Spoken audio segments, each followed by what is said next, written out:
नमस्कार। आज हम एक बहुत ही अहम हम सबके स्वास्थ्य से जुड़े विषय पर बात करने जा रहे हैं, पोषण। नमस्कार। हाँ, पोषण यानी कि खाना हमारे शरीर को कैसे चलाता है, बनाता है और बीमारियों से कैसे बचाता है। बिल्कुल, हमारे पास पोषण विज्ञान से जुड़े कुछ अच्छे स्रोत हैं और आज कोशिश रहेगी कि इनमें जो सबसे काम की जानकारी है उसे निकालें और समझें। हाँ, मकसद यही है कि ये समझ पाएं कि स्वस्थ रहने के लिए खाने पीने में किन चीज़ों का ध्यान रखना है। तो सबसे पहले ये शब्द पोषण, इसका मतलब क्या है? स्रोत बताते हैं कि ये लैटिन शब्द नरिश से आया है। हाँ, नरिश मतलब पालना पोसना, शरीर को वो सब देना जिससे वो बढ़े, काम करे। सही। और खाना तो खैर हमारी बुनियादी जरूरत है ही, इसी से हमें ऊर्जा मिलती है ना? रोज के काम के लिए और शरीर के अंदर जो प्रक्रियाएं चलती रहती हैं उनके लिए भी। बिल्कुल, बिना ऊर्जा के तो कुछ भी नहीं। एक और दिलचस्प बात पता चली कि खाने की आदतों के आधार पर जीवों को बांटा गया है। शाकाहारी, जो पौधे खाते हैं, मांसाहारी जो दूसरे जानवर खाते हैं, और सर्वाहारी। जो दोनों खाते हैं, पौधे भी जानवर भी, जैसे हम इंसान ज्यादातर। हाँ, हम ज्यादातर सर्वाहारी हैं। तो फिर भोजन असल में है क्या? मतलब कोई भी ऐसी चीज। हाँ, जिसे खाने या पीने से शरीर बढ़ता है, या मान लीजिए कहीं चोट लगी तो ऊतकों टिश्यूज की मरम्मत होती है, अच्छा। या फिर शरीर की जो मशीनरी है वो सही से काम करती है, वही भोजन है। और इसकी मुख्य काम क्या है? स्रोतों में 4 बातें बताई गई हैं। हाँ, बिल्कुल साथ हैं। पहला, शारीरिक विकास, ग्रोथ।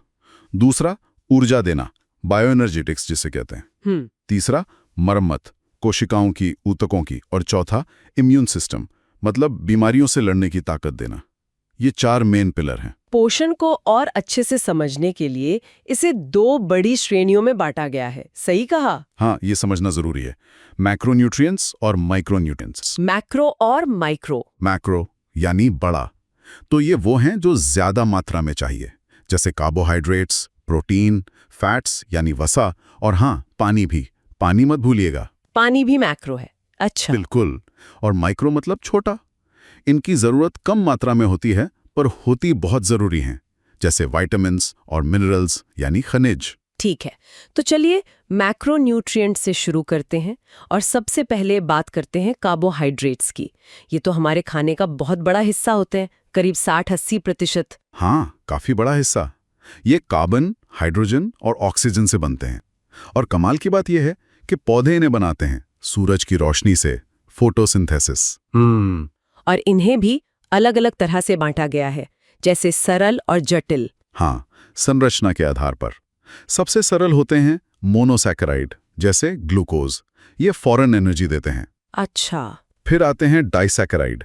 2 मोनोसैकेराइड जुड़कर बनते हैं, जैसे अपनी चीनी या दूध की मिठास, लैक्टोज। ठीक है। और सबसे जटिल होते हैं पॉलीसैकेराइड। लंबी चेन होती है ये, जैसे अनाज या आलू में स्टार्च। ये धीरे धीरे ऊर्जा देते हैं।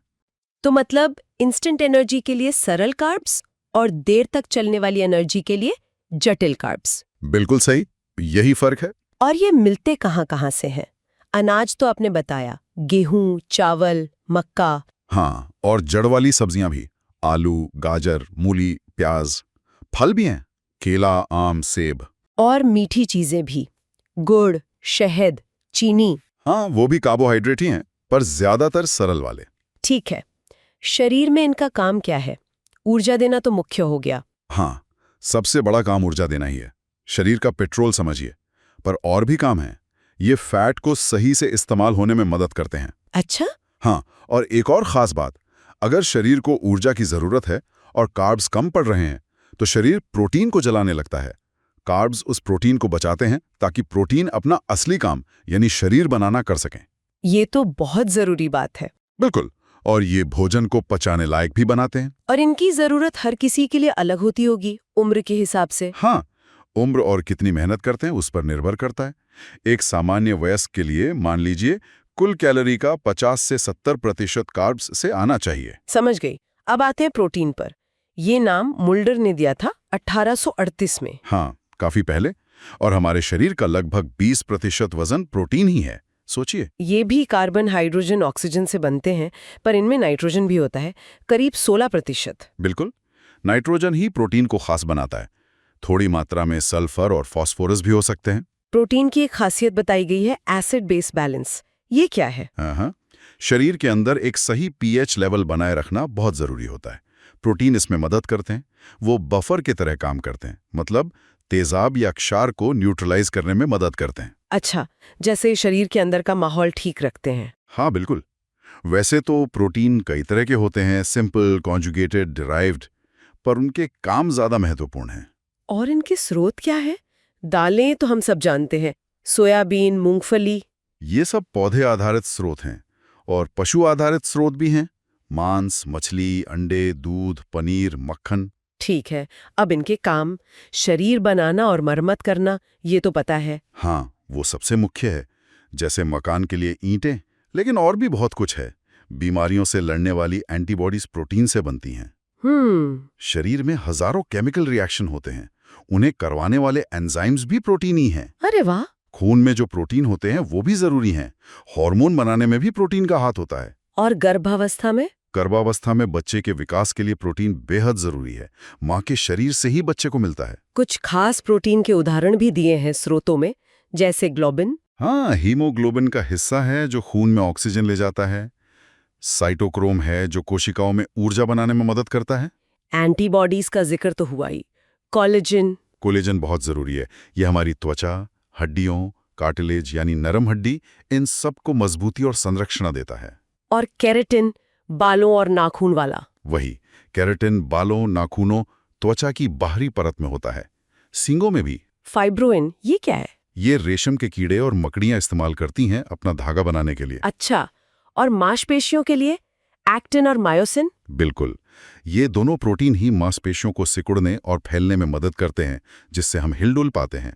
कुछ और भी है, ग्लाइडिन गेहूं में, जीन मक्का में, केसीन दूध में। हाँ, ये खाने की चीजों में पाए जाने वाले प्रोटीन हैं। हिस्टोन प्रोटीन हमारे डीएनए के साथ जुड़ा होता है। फाइब्रिनोजन और थ्रोम्बिन चोट लगने पर खून का थक्का जमाने में मदद करते हैं। मतलब प्रोटीन तो हर जगह है और हर काम में है। सच में, लिस्ट बहुत लंबी है। रोज कितना चाहिए होता है? एक औसत पुरुष के लिए 55 ग्राम और महिला के लिए 45 ग्राम। हाँ, लगभग इतना। लेकिन ये जरूरतें बदलती हैं, जैसे बच्चों को, गर्भवती महिलाओं को, स्तनपान कराने वाली महिलाओं को, या जो लोग बहुत ज्यादा वर्जिश करते हैं उन्हें ज्यादा चाहिए होता है। ठीक है, अब अगला मैक्रोन्यूट्रिएंट वसा यानी फैट्स। हाँ, फैट्स, ये भी कार्बन, हाइड्रोजन, ऑक्सीजन से बने हैं, कार्ब्स की तरह, पर पानी में नहीं घुलते। और तेल, घी, मक्खन, ये सब वसा ही हैं। बिल्कुल। इनको समझने का एक आसान तरीका है संतृप्त यानी सैचुरेटेड और असंतृप्त यानी अनसैचुरेटेड फैट्स। ये क्या फर्क है? संतृप्त वसा ज्यादातर जानवरों से मिलती है। घी, मक्खन, मांस की चर्बी, ये कमरे के तापमान पर जम जाती है। स्रोत कहते हैं कि इसे ज्यादा खाना ठीक नहीं, ये खून में एलडीएल यानी बैड कोलेस्ट्रॉल बढ़ा सकती है। अच्छा। और असंतृप्त, ये ज्यादातर पौधों से मिलती है, जैसे सरसों का तेल, सूरजमुखी, मूंगफली का तेल, जैतून का तेल, एवोकाडो, मेवे। मछली का तेल भी इसी में आता है। ये कमरे के तापमान पर तरल रहती है, इसे अच्छा फैट माना जाता है। ये एलडीएल को कम करने और एचडीएल यानी गुड कोलेस्ट्रॉल को बढ़ाने में मदद कर सकती है। तो मतलब तेल ज्यादा बेहतर है घी या मक्खन से? आमतौर पे हाँ, खासकर अगर हम स्वास्थ्य की दृष्टि से देखें, लेकिन मात्रा दोनों की ही सीमित रखनी चाहिए। स्रोत क्या हुए फिर?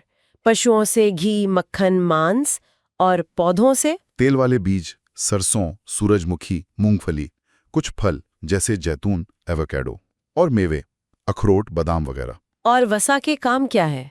ऊर्जा देना तो है ही। हाँ, और ये कार्ब्स या प्रोटीन से ज्यादा ऊर्जा देते हैं, लगभग 2 गुनी प्रति ग्राम। ये शरीर में ऊर्जा जमा करने का सबसे अच्छा तरीका है, इमरजेंसी के लिए। और विटामिन वाली बात? हाँ, कुछ विटामिन ए, डी, ई, के फैट सॉल्युबल होते हैं, मतलब वो वसा में ही घुलते हैं, तो शरीर उन्हें तभी सोख पाता है जब खाने में थोड़ी वसा हो। अच्छा, ये तो पता नहीं था। और त्वचा के नीचे जो फैट की परत होती है वो हमें गर्म रखती है, शरीर का तापमान बनाए रखने में मदद करती है, और सच कहूँ तो फैट खाने को स्वादिष्ट भी बनाता है। ये तो है। कितना फैट लेना चाहिए रोज? वयस्कों के लिए कुल कैलोरी का लगभग 10 से 20% हिस्सा फैट से आना ठीक माना जाता है। चलिए, अब आते हैं उस मैक्रोन्यूट्रिएंट पर जिसे हम अक्सर नजरअंदाज कर देते हैं, पानी। हाँ, पानी सबसे जरूरी। हमारे शरीर का करीब 70% हिस्सा तो पानी ही है। और इसका संतुलन बनाए रखना बहुत जरूरी है। एक हार्मोन होता है ADH जो ये काम करता है। बिल्कुल। पानी की कमी, डिहाइड्रेशन बहुत खतरनाक हो सकती है। इसके काम क्या है पीने के अलावा? अरे अनगिनत काम है। ये खून का मुख्य हिस्सा है। पोषक तत्व और ऑक्सीजन इसी के जरिए शरीर में घूमते हैं। शरीर से गंदगी बाहर निकालने में मदद करता है, पेशाब और पसीने के रूप में। शरीर के अंदर की सारी क्रियाएं पानी वाले माहौल में ही होती हैं। और तापमान? हाँ, पसीने के जरिए शरीर का तापमान कंट्रोल करता है। सोचिए, पानी के बिना तो कुछ भी मुमकिन नहीं। तो ये थे मैक्रोन्यूट्रिएंट्स, कार्ब्स, प्रोटीन, फैट और पानी। अब जरा माइक्रोन्यूट्रिएंट्स की बात करें, जिनकी जरूरत कम है पर है बहुत जरूरी। हाँ, विटामिन्स और मिनरल्स। पहले विटामिन्स, ये जटिल कार्बनिक यौगिक हैं। और इन्हें 2 ग्रुप में बांटा गया है, पानी में घुलने वाले और वसा में घुलने वाले। सही। पानी में घुलने वाले हैं विटामिन बी ग्रुप और विटामिन सी। ये शरीर में जमा नहीं होते, इसलिए रोज लेने पड़ते हैं। बी ग्रुप में तो कई सारे हैं, B1, B2, B3, B12 तक। हाँ, पूरा कॉम्प्लेक्स है। इनका मुख्य काम है भोजन से ऊर्जा निकालने में मदद करना, नर्वस सिस्टम को ठीक रखना, खून बनाना। इनकी कमी से अलग अलग समस्याएं होती हैं, जैसे B1 की कमी से बेरी-बेरी, B12 से एनीमिया। और विटामिन सी? विटामिन सी यानी एस्कॉर्बिक एसिड, ये इम्यूनिटी के लिए बहुत जरूरी है, त्वचा के लिए, मसूड़ों के लिए। कमी से स्कर्वी रोग हो जाता है। खट्टे फलों, आंवला, अमरूद में खूब मिलता है। और वसा में घुलने वाले ADEK? हाँ, ये शरीर के फैट टिश्यू में जमा हो सकते हैं। विटामिन ए यानी रेटिनॉल आंखों के लिए सबसे जरूरी है, कमी से रतौंधी हो सकती है। विटामिन डी, ये हड्डियों वाला? बिल्कुल। कैल्सीफेरॉल, ये कैल्शियम को शरीर में सोखने में मदद करता है। इसकी कमी से बच्चों में रिकेट्स और बड़ों में ऑस्टियोमलेशिया हो सकता है, हड्डियां कमजोर हो जाती हैं। ये धूप से भी मिलता है ना? हाँ, त्वचा धूप में से बनाती है, पर आजकल लोग धूप में कम निकलते हैं तो इसकी कमी काफी आम हो गई है। दूध, मछली के तेल में भी मिलता है। विटामिन ई और के? विटामिन ई, टोकोफेरॉल, एक एंटीऑक्सीडेंट है, कोशिकाओं को बचाता है। विटामिन के, फाइलोक्विनोन, खून का थक्का जमाने के लिए जरूरी है। चोट लगने पर खून बहना इसी से रुकता है। तो ये विटामिन चाहिए तो बहुत कम मात्रा में, पर इनके बिना गड़बड़ हो सकती है। बिल्कुल, माइक्रोग्राम या मिलीग्राम में जरूरत होती है, पर काम बहुत बड़े हैं इनके। अब आते हैं दूसरे माइक्रोन्यूट्रिएंट्स पर, खनिज यानी मिनरल्स। हाँ, मिनरल्स ये अकार्बनिक तत्व हैं। मिट्टी से पौधों में, पौधों से हम तक। इन्हें भी मैक्रो और माइक्रो में बांटा गया है। हाँ, जरूरत के हिसाब से।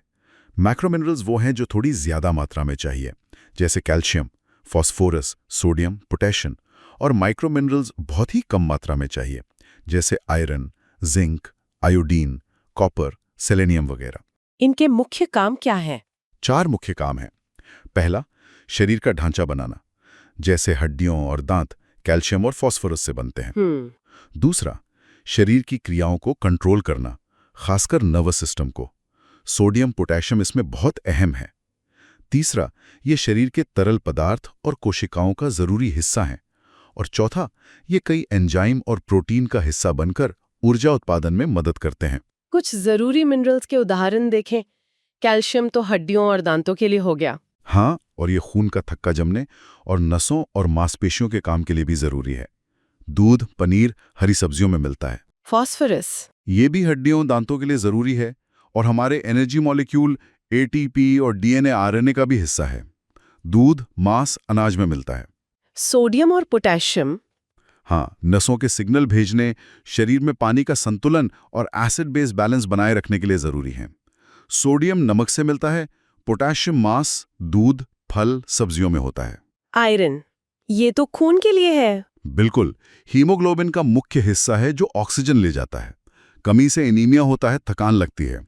मांस, अंडे, फलियां, हरी पत्तेदार सब्जियों में होता है। आयरन? इसकी कमी से घींगा होता है ना? हाँ, गोइटर। आयोडीन थायराइड हार्मोन बनाने के लिए चाहिए, जो हमारे मेटाबॉलिज्म को कंट्रोल करता है। समुद्री भोजन, आयोडीन वाला नमक इसके स्रोत हैं। जिंक? जिंक इम्यूनिटी के लिए और कई एंजाइम के काम के लिए जरूरी है। अनाज, दूध, अंडे, मांस में मिलता है। कमी से ग्रोथ रुक सकती है, एनीमिया हो सकता है। इनके अलावा भी और बहुत से हैं। Chloride, magnesium, fluorine, copper. हाँ, लिस्ट काफी लंबी है। हर एक का अपना खास काम है, भले ही जरूरत बहुत थोड़ी ही क्यों ना हो। और ये सब मिलकर काम करते हैं। एक की कमी दूसरे को प्रभावित कर सकती है। सही कहा। तो ये सभी पोषक तत्व मिलकर हमें ऊर्जा देते हैं, कैलोरीज। हाँ, ऊर्जा कैलोरी या किलो कैलोरी में नापी जाती है। आईसीएमआर ने बताया है कि किसको रोज कितनी ऊर्जा चाहिए होती है। हाँ, भारतीय आयुर्विज्ञान अनुसंधान परिषद आईसीएमआर ने गाइडलाइंस दी हैं। ये उम्र, लिंग और आप कितनी मेहनत करते हैं इस पर निर्भर करता है। जैसे उदाहरण के लिए, एक सामान्य पुरुष जो ज्यादा मेहनत वाला काम नहीं करता, उसे रोज लगभग 2100 किलो कैलोरी चाहिए। और अगर भारी मेहनत करता है, जैसे मजदूरी, तो जरूरत बढ़ जाती है, करीब 3400-3500 किलो कैलोरी या उससे भी ज्यादा। और महिलाओं के लिए? महिलाओं की जरूरतें पुरुषों से थोड़ी कम होती हैं, उनके शारीरिक आकार और मेटाबॉलिज्म के कारण। लेकिन गर्भावस्था में? हाँ, गर्भावस्था में जरूरत बढ़ जाती है। बिल्कुल, गर्भवती महिला को रोज लगभग 350 किलो कैलोरी अतिरिक्त चाहिए होती है बच्चे के विकास के लिए। तो ये आंकड़े एक अंदाजा देते हैं कि हमारी जरूरतें कितनी अलग-अलग हो सकती हैं। हाँ, और ये सिर्फ ऊर्जा की बात है, पोषक तत्वों की जरूरतें भी बदलती हैं। एक और बात थी स्रोतों में, कोलोस्ट्रम। हाँ, कोलोस्ट्रम। जन्म के बाद माँ का जो पहला गाढ़ा पीला दूध आता है, उसे कोलोस्ट्रम कहते हैं। ये बहुत फायदेमंद होता है। बहुत सादा। ये पोषक तत्वों और एंटीबॉडीज से भरपूर होता है। बच्चे के लिए पहला टीका समझिए इसे। ये उसकी इम्यूनिटी बनाता है। तो आज हमने पोषण की इस पूरी दुनिया की एक तरह से सैर की। हाँ, हमने मैक्रोन्यूट्रिएंट्स देखे, कार्ब्स, प्रोटीन, फैट, पानी, जो हमें ऊर्जा और ढांचा देते हैं। और माइक्रोन्यूट्रिएंट्स, विटामिन और मिनरल्स, जो शरीर की मशीनरी को ठीक से चलाते हैं। बिल्कुल, और सार यही निकला कि कोई एक चीज जादुई नहीं है, सब कुछ जरूरी है। सही मात्रा में संतुलन ही कुंजी है। हर पोषक तत्व का अपना एक खास रोल है और सब मिलकर ही हमें स्वस्थ रखते हैं। एकदम सही। तो ये सब जानने के बाद एक सवाल मेरे मन में आ रहा है। आज की जो लाइफस्टाइल है, भागदौड़ भरी, और खाने के इतने सारे रेडीमेड विकल्प हैं, क्या हम सच में समझ पा रहे हैं कि हमारे शरीर को कब, क्या और कितना चाहिए? ये बहुत अच्छा सवाल है। क्या हम इन जरूरतों को पूरा कर पा रहे हैं या सिर्फ पेट भर रहे हैं? ये सोचना जरूरी है कि जो हम खा रहे हैं वो सिर्फ कैलोरी है या वाकई पोषण दे रहा है। बिल्कुल, जागरूकता बहुत जरूरी है। अपने शरीर को सुनना, समझना कि उसे क्या चाहिए। खैर, आज की इस चर्चा के लिए बहुत बहुत धन्यवाद। बहुत कुछ सीखने को मिला। मुझे भी बात करके अच्छा लगा। उम्मीद है कि पोषण की ये बुनियादी समझ हमारे श्रोताओं को भी अपने खानपान के बारे में थोड़ा और सोचने पर मजबूर करेगी और जागरूक बनाएगी। अगले सत्र तक स्वस्थ रहिए। नमस्कार।